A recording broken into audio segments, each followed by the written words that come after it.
Hey everyone, welcome to Lauren.live, a spirituality, health, and lifestyle podcast. Today I have Adora Winquist with me, and how are you doing today, Adora? Wonderful, Lauren. Pleasure to be here with you. Thanks for having me. Absolutely. Thanks for being on the show. I'm excited to tap into some stuff we haven't talked about on the show before. Adora is an essential oil formulator. I've heard a lot about essential oils, but we're going to dive deeper into it, and you can describe all the things about how they're used, how you make them. And she's also an author, a speaker, and the founder of Soul Institute for Quantum Living. So we'll get into that. And then also, if we have time, we're going to speak a little bit about Mary Magdalene today. She just got back a while ago from France and she led a retreat there. So we have a lot to discuss. Where would you like to start? I mean, I think a perfect quick start would just be kind of a little bit about yourself and how you got into this world of, you know, spirituality and healing and oils and all of that. And then we'll go from there. Awesome. Okay, great. Well, I would say that I've always been enamored by two things, scent and also nature. And also, of course, where they intersect is certainly a passion of mine. But as a young child, I was often in the woods and collecting worms and rocks and all sorts of little creatures that I could find. And then flash forward to later years of wanting to avoid doing the dishes after dinner. And so I would go and mix all of my mother's perfumes and expensive powders and lotions, and much to her chagrin, into these new level potions and formulas. So I was always very interested in blending things and how we can take an aroma and make it more full and expansive. And so then when I left home for the first time and I had bronchitis, I would get bronchitis twice a year from allergies. And I didn't have a lot of money and I didn't have health insurance. But somewhere I heard about herbs, and I was living on the Cape Cod, Massachusetts. And I went and bought a book on herbal medicine, and then 5 different herbs like hyssop, like thyme, like eucalyptus, like fresh ginger. And I went home and I made a tea and was amazed by how quickly I healed. I thought, wow, there's something here. So I started making teas and then tinctures, skincare products and formulas. So whenever I had a friend that was under the weather, I'd say, okay, like here, take this formula. And oftentimes they did. There were a few that were like, oh God, this tastes so awful. But all in the journey of exploration and healing. And so then I found essential oils, and I knew that I was like, it just lit me up. And so creating formulas first, really to address my own wellness and specifically my emotional well-being, because I had been challenged with anxiety and depression chronically since I was an adolescent, never diagnosed, but always looking to find relief. So I started blending different essential oils. And around the same time, I started to study vibrational medicine. And at that time, Reiki was, I don't know if you've heard of Reiki, hands-on healing. It was kind of the buzz therapeutic vibrational means of energy medicine. And after I received my first attunement, I started to see these colors around people. And I thought, wow, this is really amazing. I want to know more about this. And why do the colors shift based upon how someone is feeling?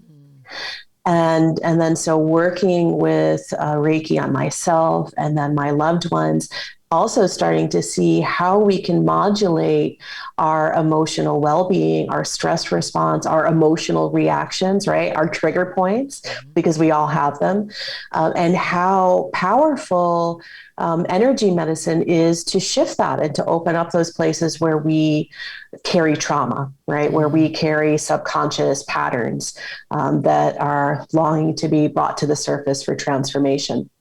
So ultimately, I thought, how can I combine these two passions? And then finding that essential oils and the formulas that I was creating we're incredibly malleable to intention, to energy, to frequency. And so around the same year, I started my personal practice and a product business back in 1998, which seems like a long time ago now. And many of my earliest formulas came from people saying, Adora, I really need help here. Like, can you create an aphrodisiac formula so I can feel a little bit more sensual expression with my husband? Or I'm really deeply anxious, and is there anything that can help support and alleviate, bring relief to that? And then challenges around ADD, ADHD. So working with a psychologist in the early years to create formulas for children and adults with some of these challenges, and started to see like, wow, this is really powerful medicine. And of course, the essential oils being the most potent form of plant medicine, really sparked so much inspiration within me. So I started traveling to study in places like Egypt, looking at not just how aromatics were intrinsic to their culture, and the evolution of the ancient civilization, but also the esoteric philosophy and how everything is interconnected in that way. And then traveling to places like India to study how is the plant matter grown, right? And then how is it harvested? How is it distilled? To really get an appreciation for seed to actual essential oil, right? How does it become this aromatic, this liquid, this quintessence of the plant that comes in these very small bottles or comes in these wonderful products? And so being able to be in India and looking at the jasmine fields and going out and picking those flowers as they opened so early in the morning, because every plant needs to be picked at a certain time for the highest yield of the essential oil within it. And then, of course, distilled within a certain time period after that, again, to really ensure the full range of the chemical components, the chemical constituents, which are present in each and every drop. And if you think about that, it's really incredible, right? Because one drop of essential oil could have hundreds of chemical constituents that help to bring balance and wholeness and repair to different aspects of our physiology and our emotional well-being as well. So for me, it became not only part of working with clients, but deepening my own healing journey and working with challenges around endometriosis, which was very severe in my early 20s. And my doctor wanted to do a hysterectomy at 21. And so I knew that I was to have 2 children. And so I realized at that moment that I really need to take my own health and well-being and harness it in my own capable hands. And even though they didn't seem so capable at that moment, right, because it's a journey to bring deep healing to different parts or different aspects of ourselves, but being able to connect with the different resources and the aromatics and the energy healing and all of the different alternative medicine interventions that I experienced in my healing process. So that all became part of the groundwork for the book. Wow. And what's the book called? It's called Detox Nourish Activate, Plant and Vibrational Medicine for Energy, Mood, and Love. And it's co-authored by my colleague with the plants, ally with the plants, Dr. Lulu Schmidt, who's a naturopathic physician. And it's all about how we can heal at the DNA level to be able to bring wholeness to those places of trauma that we've experienced and adversity that we've experienced, because we've all experience suffering in our lives, and we're not alone in that. But how we can work with these different alchemical interventions. In fact, there's 11 different interventions in each of the systems that we go through: energy, mood, and love, energy with the adrenal system, mood with the brain and nervous system, and then, of course, love with the heart, and how we can detox to let go of anything and everything that stands in our way of claiming our greatness and our vitality and our greater life force and joy and abundance. And then to nourish, to bring deep levels of self-care and self-love, to be able to activate our passion and our purpose. Because I firmly believe we all have a unique purpose and a unique gift that we bring to the world, that only we can bring to the world and contribute to the greater good of all. Oh my. Okay, well, I need to check out this book. There's so much to say. Okay, that's an incredible story. Thank you for sharing. How My neat pleasure. to literally go and travel to the places where you could pick the flowers and learn about every detail of how the oils would work. And oh my gosh, that's really incredible. Okay, so a few things.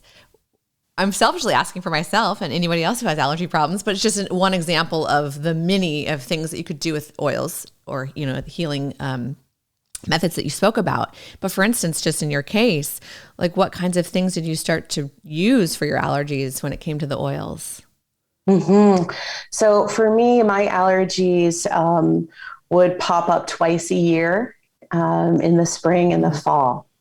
And so oils that support the respiratory system have been really key in that journey for me. In fact, I haven't had bronchitis since that time, which was a year or two ago, so to speak. But I love eucalyptus, specifically Eucalyptus radiata, which is different than the standard Eucalyptus globulus, because the radiata is that chemotype is a little bit softer, easier to use with children, and it doesn't have that kind of harshness sometimes that especially the refined Eucalyptus globulus has. Peppermint, wonderful to open up the sinuses, of course. And here's another incredibly fascinating aspect to essential oils.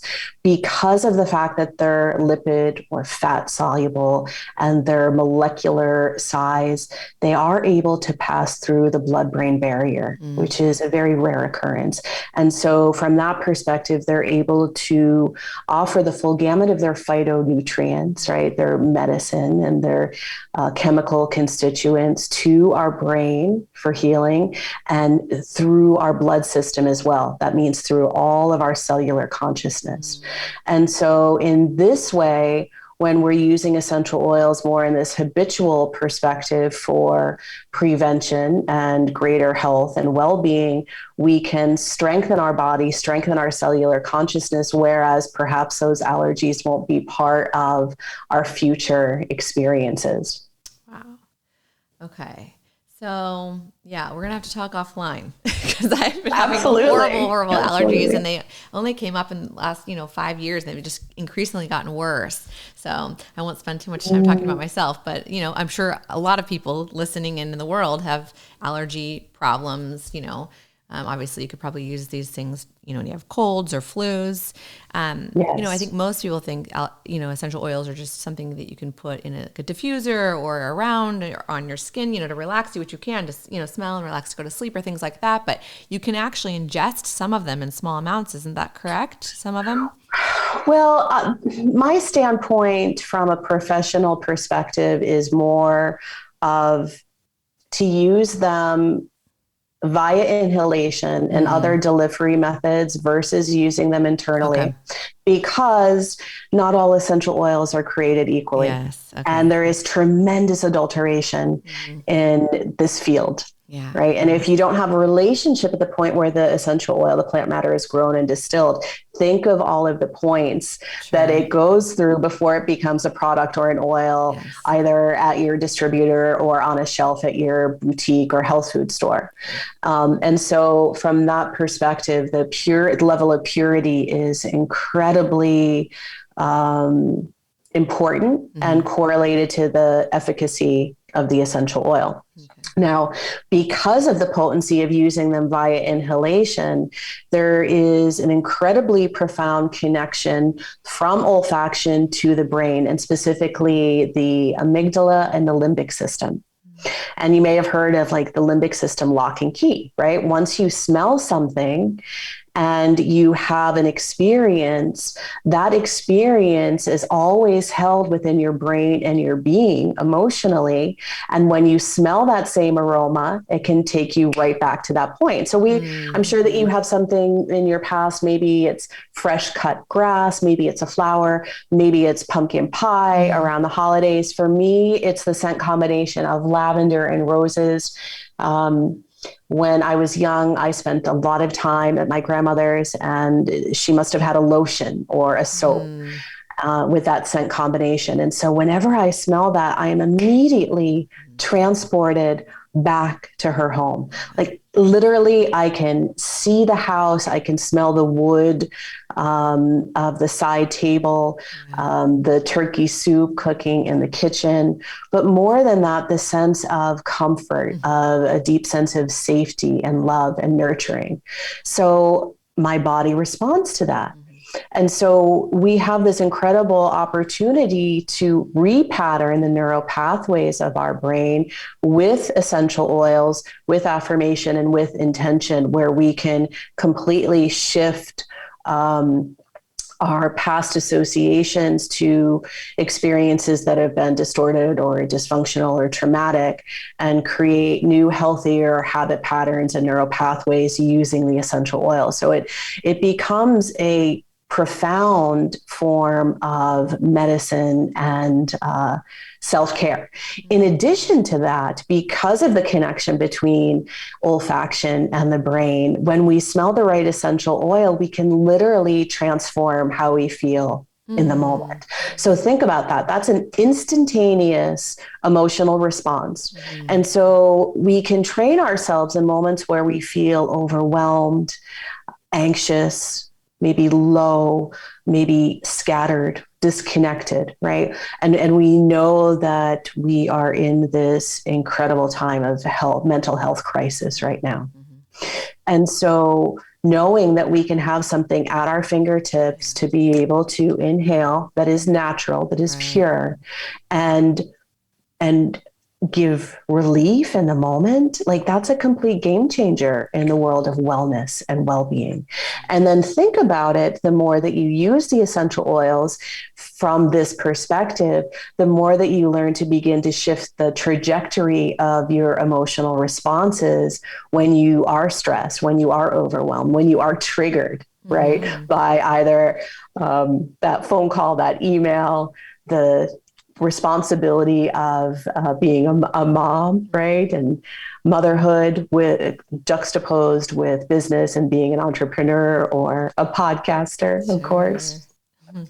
Wow. Okay. Thanks for clearing that up. Because that was actually one of the questions I was going to ask, is of course there's a range of quality when it comes to this. And I think all of us have probably heard or seen or been offered to do it, the pyramid scheme brands. Not that there's anything necessarily wrong with that, but you just know, you don't know the quality sometimes of things. And that goes with anything, with cosmetics or food, right? So trying to find super high quality, really well made, trustworthy brands. So obviously it would go into this too. You would want to make sure if you're breathing it in or putting it on your skin, that it's really safe, good quality. So I'm glad that you mentioned that, because I know there are a lot of big brands out there that are in this industry, but the point is we won't say anything. Just do your own research before you Exactly. Knowing your source is critical. And one thing that I am incredibly passionate about is building your own relationship with the plants, right? Engaging in that level of intimacy where you can experience the plant. You know that from your source that you want to find the common name, but the Latin name. You want to know what part of the plant is distilled, where it comes from. So you want to have those aspects, but then to experience the plant for yourself is incredibly empowering. And then building your own lexicon of experience through using different essential oils. When I first started, I thought that a fragrance oil was an essential oil, right? It took years and many different companies, and then ultimately finding those sourcing relationships where the oil comes from the location, right, where it's distilled. And so, we can build the muscle of our own organoleptic senses through the sense of smell and sight and touch. And this becomes an incredibly empowering way for you to choose and select the essential oils that are going to be the most efficacious versus what a company's marketing speech may be telling you. They're just going to tell you, like, take all of them, do all of them. But it seems like it's a very personal thing. I mean, yes, there's probably general ones, like we could all benefit from, like lavender calming, or like you said, peppermint for opening up, or even, I know for me, like helping me, that kind of calms me too, like open you up, but then it just, like it feels so like peaceful, but also invigorating. Like there's probably general ones that could be great for everybody. But like you said, like if you had little issues, or I have issues with allergies, there might be specific ones that we want to focus on, or people that are having some anxiety problems. So finding ones that really fit with you. And some people might be more like, oh, that's not the right scent for me, but other ones are very drawn to, right? So it could be a personal thing. Absolutely. Yeah. And I think too, like where you're located, and for me here in Asheville, moving into the winter season, those of us that miss the sunlight and experience the SAD, the seasonal affective disorder, uplifting essential oils like blood orange or sweet orange have been proven to combat mild levels of depression. And so, and why is that? It's not something that is because it just smells good. It does smell good, but because of the chemical constituents that are in the essential oils, they have different affinities and effects with parts of our physiology. And for example, you mentioned lavender being very calming and soothing. Well, the reason it is because its main chemical constituents of linalool and linalool acetate have that nervine effect on the body, right? That very calming, very soothing effect and benefit. This is where I get woo-woo, right? These things were put on earth for us. I truly believe, just like foods can be healing, these are like gems that were like herbs and flowers and different things like were put here. I really believe as tools and gifts for us. I completely agree with you, Lauren. And isn't that so much of the calling that we're all experiencing on the inner planes right now, especially in the past 18 months, that calling to ask ourselves some really deep questions. Who am I? Why am I here? Am I living my life to the fullest? Am I healthy? Am I happy? Am I living my passion and my purpose?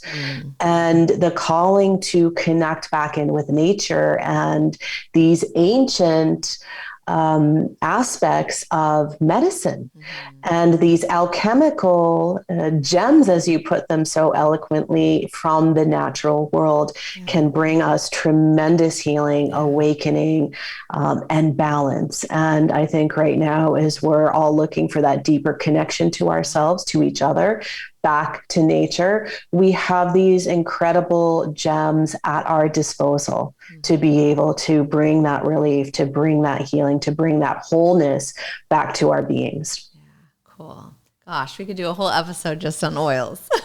I'm realizing as I'm looking, I'm like, oh my gosh, but I still have so much I want to talk to you about. But as we kind of close on that topic, what are just like 3 general ones? I know it's probably hard because there's so many. Well, actually I have 2 more questions. How many oils do you have? How many different scents? Oh gosh, hundreds. Yeah, I would figure. Oh my gosh. Okay. And then what I do is, because they come from all over the world, and then I'll take them and formulate them into the products. Yeah. Like this is a mood elixir from one of my newest collections called the Elixirs for Quantum Living, which is the first nano essential oil formulas to be nanoparticleized for greater absorption, greater bioavailability, ultimately greater efficacy. And so each formula could have 3 to 5 different essential oils. So some are my favorites. I mentioned the blood orange, especially this time of year. It's incredibly uplifting. It helps to inspire creativity. And emotional upliftment. I love geranium essential oil. Geranium is like connecting into the deep reservoir of wisdom that exists within us, and in particular from our feminine aspect. It's a wonderful hormonal balancing agent. And so, going back to that question on allergies, if your allergies popped up in the past few years, looking at hormonal balance is a key entry point to look at the whole picture. So geranium is one of my go-tos from not only working with endometriosis, but now as I'm moving into the menopause years, it's been so important. Rose essential oil. Rose is incredible for opening our hearts, right? And being able to have this be the GPS that guides us, that guides our true north and our path and our purpose, and also to embody deeper practices of self-love, self-care, self-forgiveness, self-acceptance, and greater compassion. Because ultimately, until we embody that for ourselves, we can't embody it in relationship with another. So that's one of my favorite essential oils. I love patchouli for anxiety, for calming the monkey mind, right? Runaway thinking. It also helps to open our sensual expression and make us feel more grounded and connected, which is incredibly important when we're challenged with anxiety, because when we can connect with the earth and bring that breath through our lower belly, right, the anxiety doesn't have any place to latch onto, right? So those are certainly some of my very favorites. Lemon essential oil, wonderful for lymphatic drainage, for memory, for focus. They did this study in Japan where they piped lemon essential oil through the ventilation system of an office building and found that the staff had a higher rate of productivity and less of a rate of errors, clerical errors. So wonderful. I always use that in the formulas with my children for focus, for memory, for studying, and for me, for just overall energy and upliftment. Oh my gosh, I could just listen all day about all the different, it's like a happy feeling when you're speaking about these things. Like I agree with you on the rose, because I love rose tea.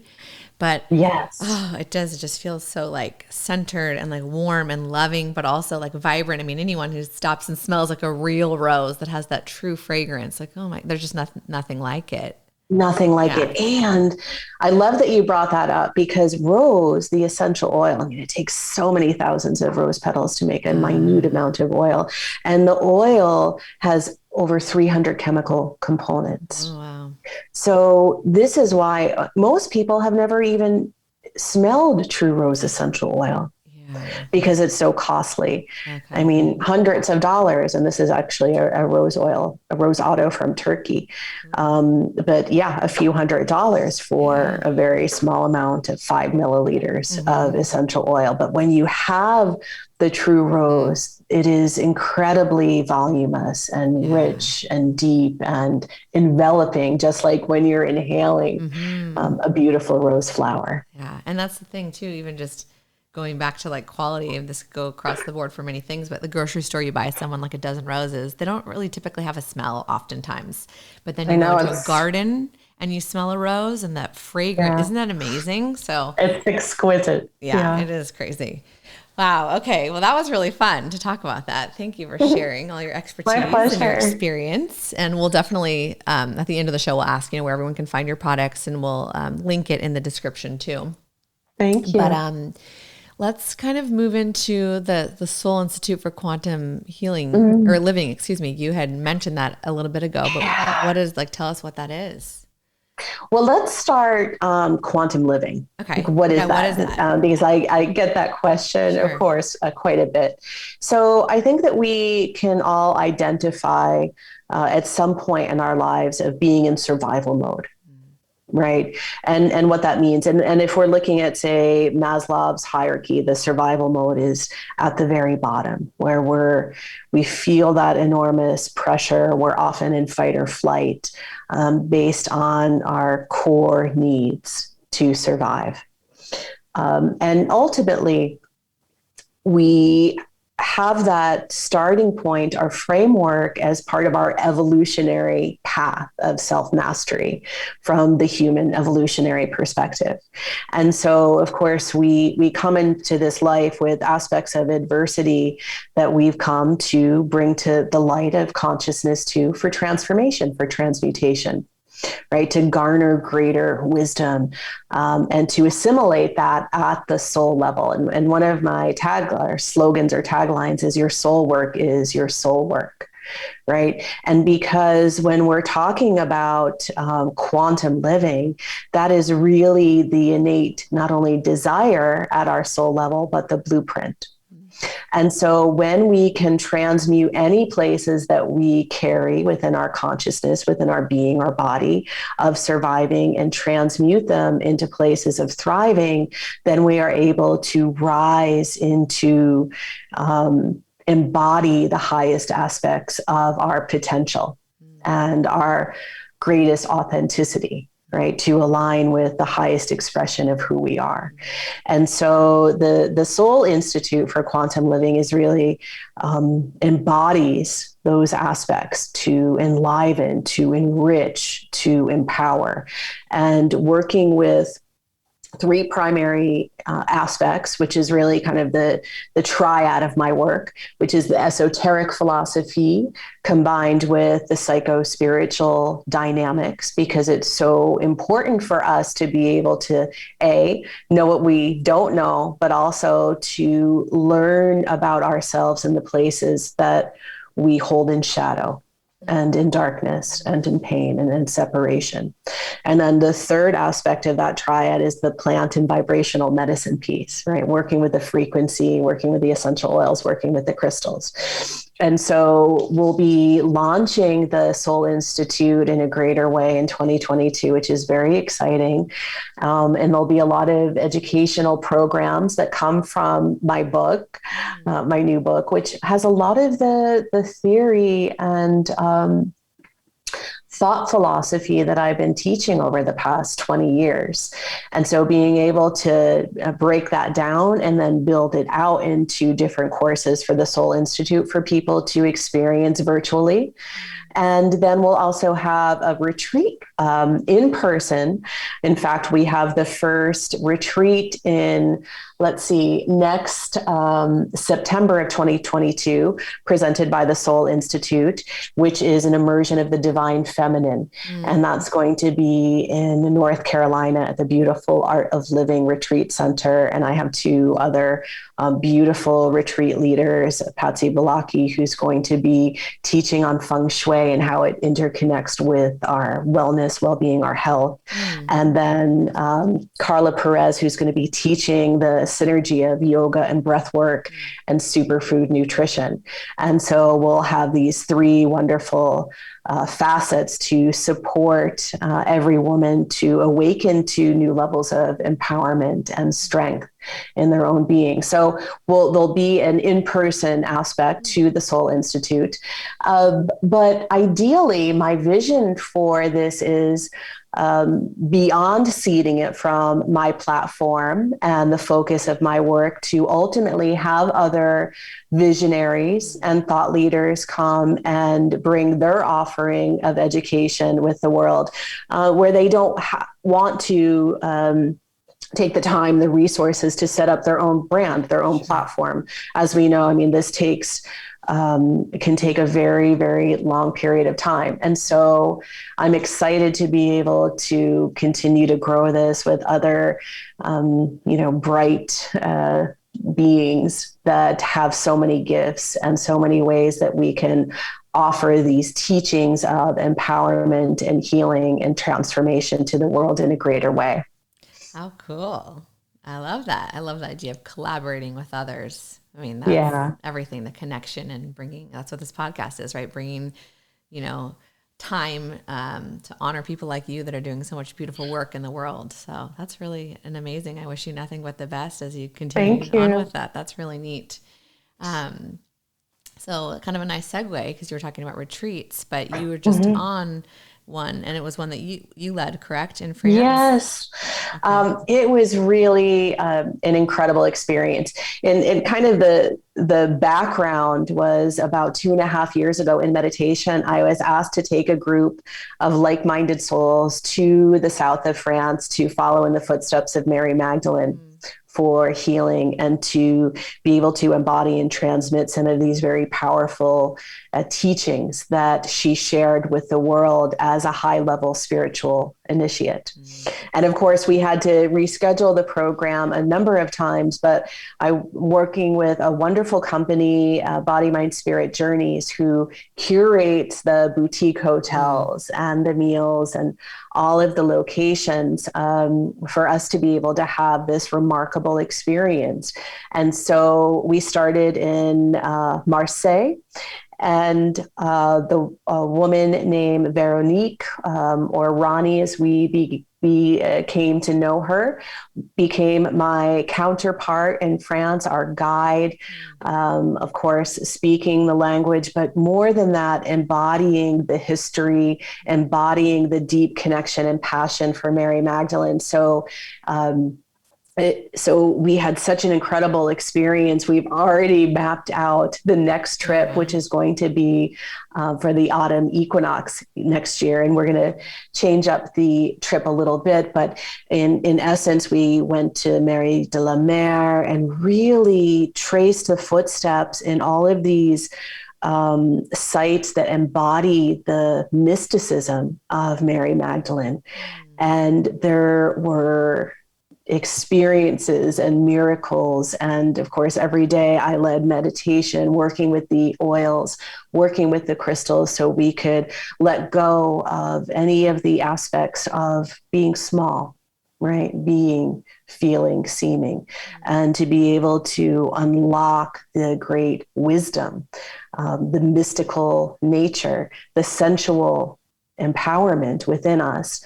And ultimately, so we can rise to new levels within our own beings of the divine feminine, and how we can really embody what we've come into this life to do, to experience at the top of our game in a way that is fully free, in a way that is deeply authentic, and in a way that doesn't offer apologies for embodying our biggest and brightest selves, if that makes sense. Yes, absolutely. That sounds wonderful. Wow. Mm-hmm. How cool. So, I mean, I think most people, of course, are familiar with Mary Magdalene, but there's many different viewpoints and how to interpret her and her role, as Jesus's mother, and, or actually, Mary. Sorry, I'm getting More of his counterpart, yes, so to speak. And so, how do you describe who she was and who she is? And you got a vision in your meditation. Does she come through for many people as like a master guide, if you will? Or, I guess just in your description, in your experience, can you explain who she is and what she was about in historical form, and also just even now for us, how is she available? Sure. I always like to start this conversation out by saying I'm a spiritualist versus a historian. Yes. But we can find many different vantage points, many different depictions of Mary Magdalene, whether it's through history, whether especially in southern France, whether it's through the Bible or stories of her anointing the feet of Jesus with spikenard essential oil, which is a very beautiful and deeply ancient healing oil. She's always depicted with a vessel of oil, and she's often depicted with a skull, perhaps indicating transformation.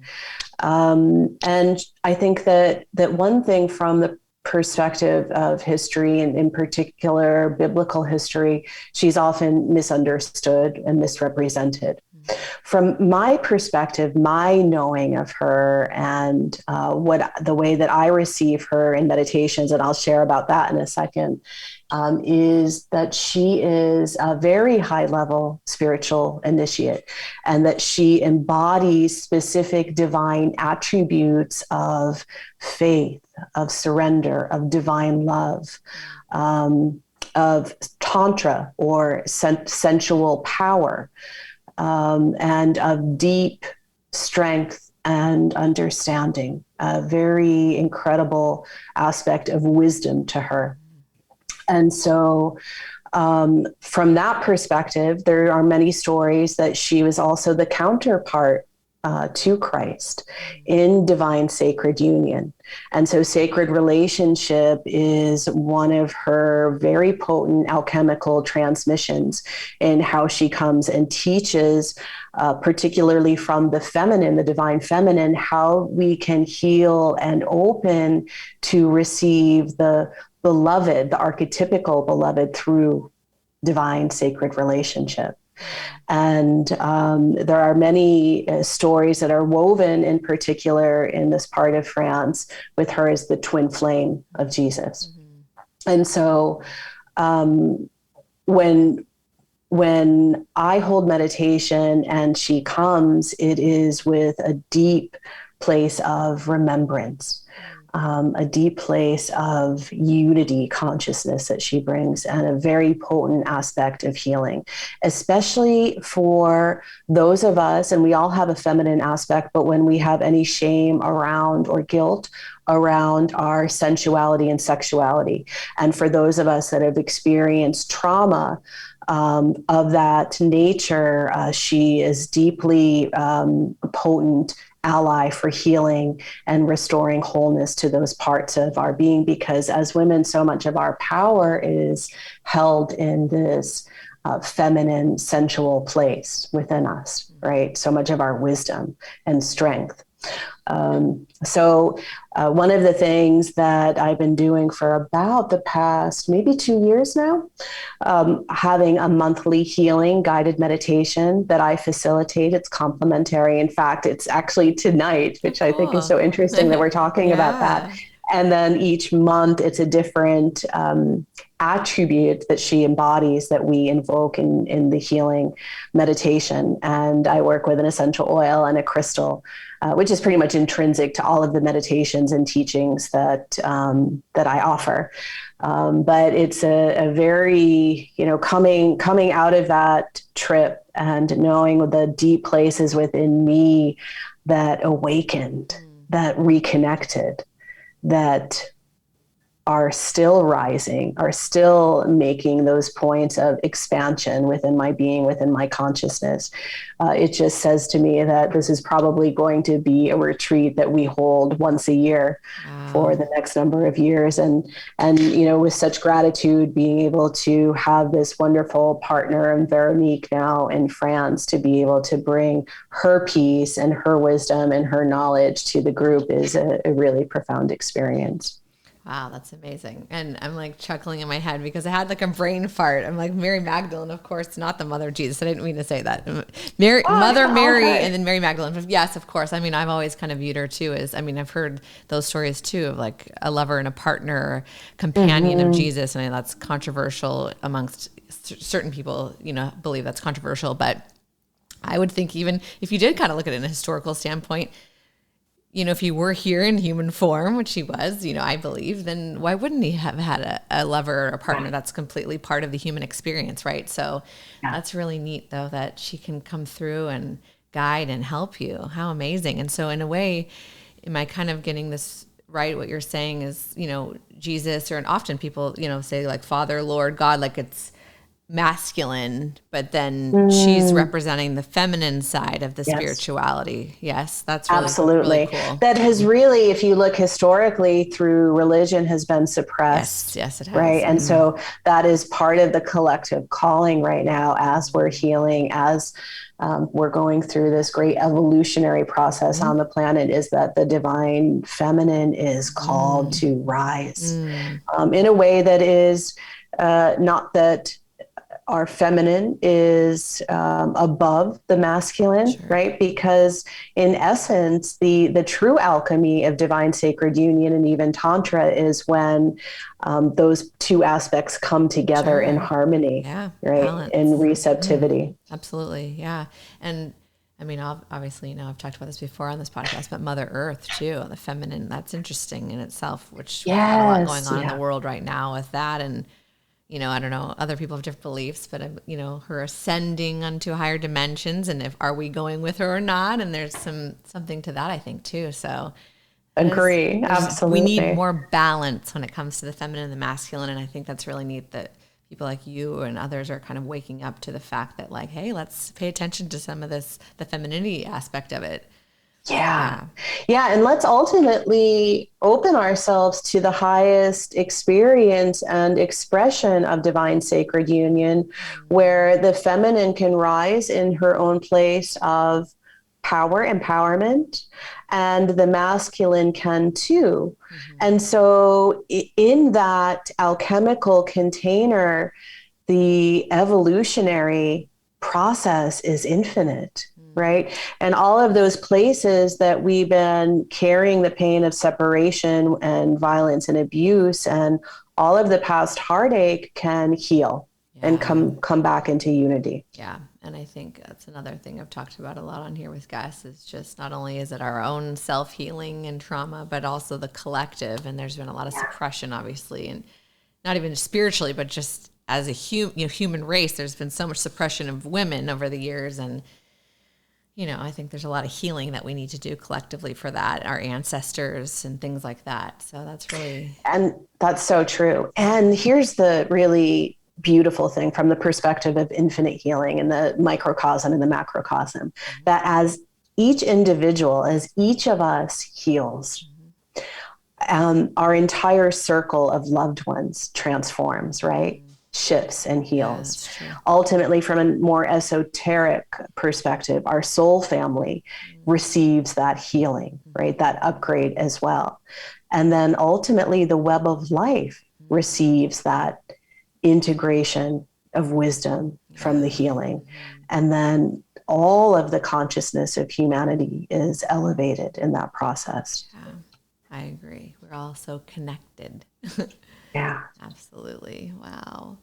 Man, I feel like I could keep asking questions, but I wonder if this is a good stopping point. Perhaps if it's meant for us to connect again, we could do a part 2, because I feel like there's so much to talk about. Specifically, I think it'd be cool even just to do a whole episode just on like Mary Magdalene and some of that stuff. Absolutely. I would love that. Yeah, that's real. I really am intrigued by her and how, historically, but also how can she be of service to us now?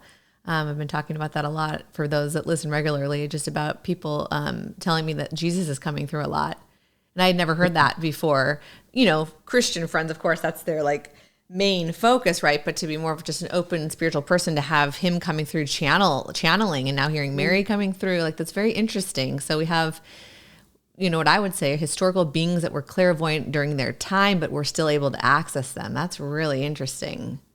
Exactly. And where we are opening ourselves from the human perspective to receive the master healer energies, and however we term that, right?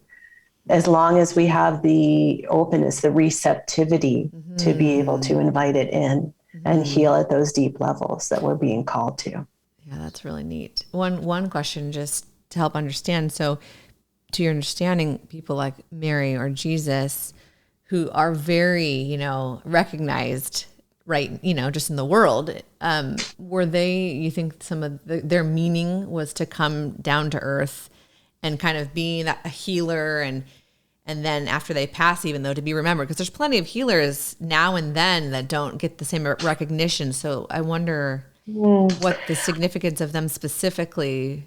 They seem like maybe higher. I think it was a very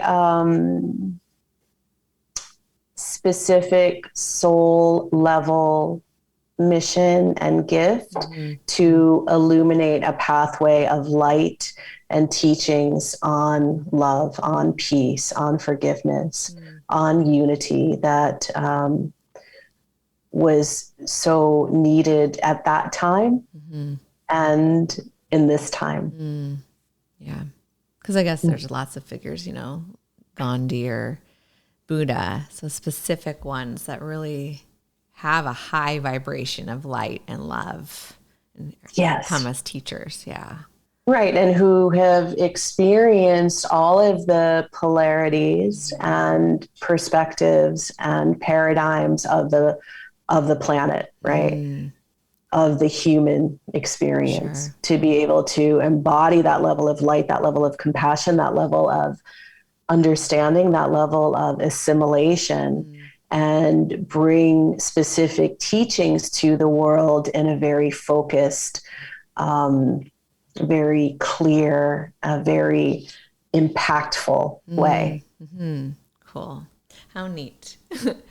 I love it. It's kind of in a way, it seems like it's the circle of life. Like because I went to like a Christian college and learned about them. And, I at one time believed like, okay, Jesus is my like personal savior. And then as I've grown, I just find it way more vast than that, of course. And I think there's many ways to get to, a higher dimension, but now completely have changed my perspective of, I thought he was just some clairvoyant person who some people think is their savior, but now I'm realizing like, wow, that we can access them. And I don't know, it's just interesting how our beliefs and thoughts can evolve. Yeah. And expand, right? Oh my gosh. The more that our consciousness expands through the journey of healing, the inner excavation of our light and our quintessence, the more that we can see and understand. And become aware. Some of the things we learn aren't, as we're kind of going through this awakening collectively, right? Everyone's at their own different place, but what we've been taught may not always be 100% true, like some of the things we talked about with Mary Magdalene. So exactly. Yes, I think so much of our lives is both an aspect of unlearning and an aspect of remembering. From that place of innate wisdom that exists within us. Yes, that's so true. Wow. Well, what a cool conversation. We covered quite a bit. I love it. Thanks, Lauren. It's been a pleasure. Well, please share where people can find you online. And yes. So you can find me at adorawinquist.com. If you sign up for our newsletter, every week we send out educational tidbits, aspects of alchemy, the essential oils, the crystals, the events, both complimentary and paid, other ways that you can work with me, whether it's group education or one-on-one sessions or Akashic record readings. In addition to that, if you follow us, say on Instagram or social media at Adora Winquist, again, we're always posting empowering tidbits and inspirational alchemy. And we also have Adora Winquist, the YouTube channel, which has a whole library of complementary meditations for healing and empowerment. So I invite you to come take a look at the products. We have many, many formulas, from the Viral Warrior Immunity formula to mood elixirs to even the Gaia from the Goddess Collection, which is a really beautiful blend of essential oils to help connect with the healing and abundant nature of Goddess Gaia, of Mother Earth. I want that one. Mother Gaia, Mother Earth's been calling my name. Yeah, I keep saying this, but I just wasn't aware. I had never heard. Once I learned like planets and Mother Earth are conscious being, it like blew my conscious entity, whatever you want to call it. That blew my mind. It makes so much sense, but I never thought of Earth like that. And now I'm like so touched by that. Like, this is our home, and for now here, and just how beautiful that is. So cool. I love it.